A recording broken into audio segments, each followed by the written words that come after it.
नमस्ते।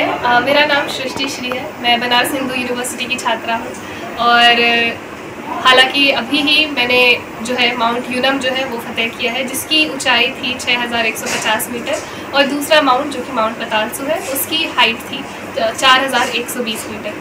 तो ये जो है बहुत ही गर्व की बात है मेरे पेरेंट्स के लिए भी और मेरे ग्रैंड पेरेंट्स के लिए भी। उन लोगों के सपोर्ट के बिना ये सब कुछ नहीं होता।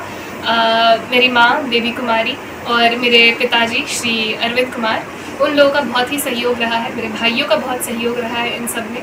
तो इसकी शुरुआत मेरे एडमिशन से हुई है जो कि यूनिवर्सिटी में हुई थी, और वहाँ यूनिवर्सिटी में एक सेंटर है जो कि पर्वतारोहण माउंटेनियरिंग को जो है वो प्रोत्साहित करता है।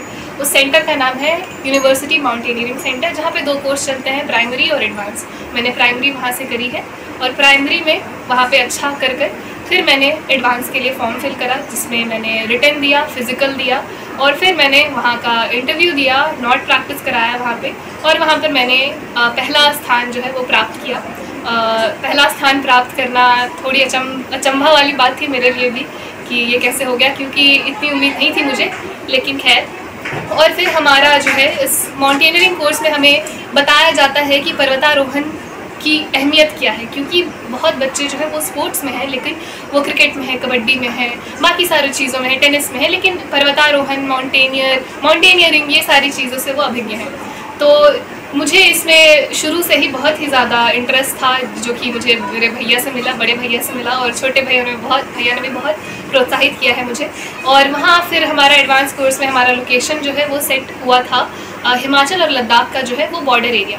तो हमने लेह को क्रॉस करते हुए, अटल टनल को क्रॉस करते हुए, जो कि इंडिया का सबसे लॉन्गेस्ट टनल है, उसको क्रॉस करते हुए हम लोग जो है अपने लोकेशन पे पहुँचे थे, भरतपुर, जो कि लोकेशन था।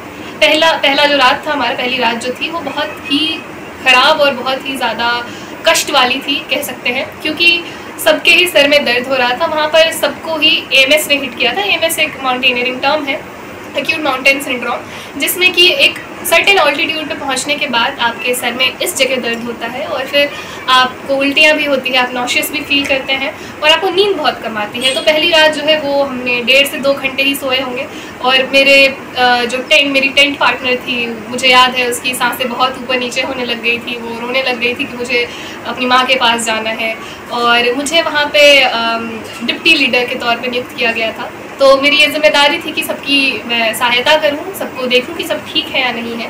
तो वो रात बहुत ही ज़्यादा भयानक थी हमारे लिए, लेकिन सबसे ज़्यादा यादगार भी वही रात थी, क्योंकि बहुत ही चुनौतीपूर्ण थी।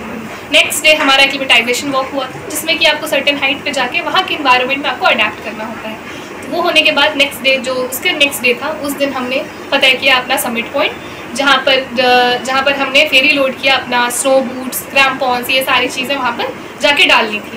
तो बहुत ही मुश्किल था ये सब कुछ, क्योंकि उस एरिया को ही जो है वो कोल्ड डेजर्ट कहा जाता है। आपने रेगिस्तान सुना होगा कि बहुत गर्मी होती है, गला सूख जाता है, लेकिन वो था कोल्ड डेजर्ट। वहाँ बस जो पहाड़ है वो बर्फ़ों से घिरे हुए हैं, आप एक सांस ले रहे हो तो आपका पूरा ही नाक ऐसा सूख जा रहा है, पानी प्यास भी आपको नहीं लग रही ठंड की वजह से, आपको बार बार जो है यूरिनेट करने की ज़रूरत पड़ रही है, और हमें हमेशा बोला गया है कि कुछ रखो ना रखो, हाथ में पानी का बॉटल रखो, तो उससे जो है एमएस के जो चांसेस बहुत कम हो जाते हैं। तो हमारा जो तीसरा दिन था उसमें हमने समिट पॉइंट जो है वो अचीव किया, जो हमारा बेस कैंप था यूनम का, और फिर वहाँ से फतेह कर हम लोग वापस आए।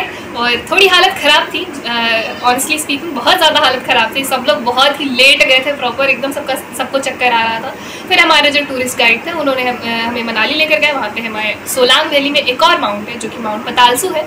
हम लोग वहाँ की अभी हमने चढ़ाई की, जिसका कि स्टीप बहुत ज़्यादा था, यूनम से भी डिफ़िकल्ट था वो चढ़ना, क्योंकि उसको चढ़ने में प्रॉपर घुटने जो है वो जवाब दे रहे थे, क्योंकि स्टीप जो है वो ऐसा था, यूनम का ऐसा था।